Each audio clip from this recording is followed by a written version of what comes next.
আল্লাহ বলছেন মুসা, মুসা আলাইহিস সালাম তোকে কে আমারে ডাকে কেডা আবার এখানে বিরান ভূমিতে? বলছে আমি তোমার রব প্রভু, আমি বসে আছি, আমি জানতাম আজকে তুমি এখানে আসবা, আমি জানি। বলছে আমার কাছে কি চান?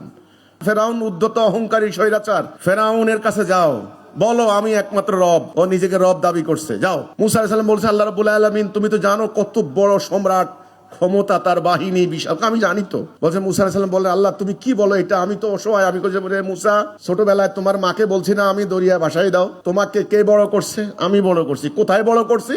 তোমার শত্রু আমার শত্রুর কাছে। কৌশল বলতেছেন আল্লাহ।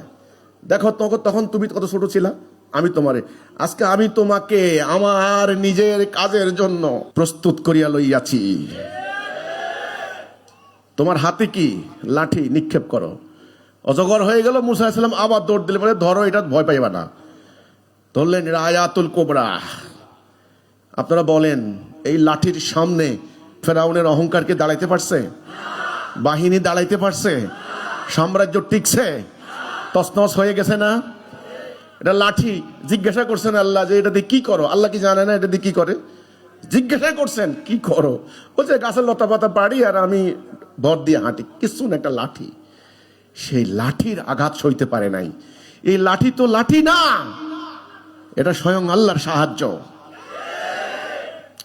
বদরের মাঠে যখন নবী করিম সাল্লাল্লাহু আলাইহি ওয়াসাল্লাম গেলেন, খবর পাওয়া গেল শত্রু বহুগুণ। রাসূলকে রেখে অর্ধেক লোক পালিয়েছে মুনাফিকরা। 650 লোক নিয়ে রসুল রওনা দিয়েছেন, 350 লোক পালিয়েছে। আর 315 জন না কতজন? 13 জন। এনারা রসুল এনাদেরকে সামনে নিয়ে আগালেন। রসুল আর পিছপা হলেন না। তিনি আল্লাহর রসুল, তিনি পালাতে পারেন না।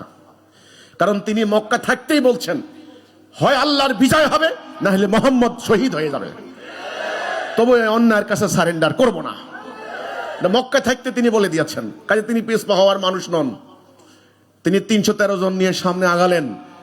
এই কাফেরদের বিরাট আস্ফালন দেখে, তাদের বিশাল বাহিনী দেখে, তলোয়ারের ঝনঝনানি দেখে তিনি প্রভুর কাছে সেজদা করলেন। আল্লাহ রাব্বুল আলামিন, আমরা তোমার জন্য নেমেছি।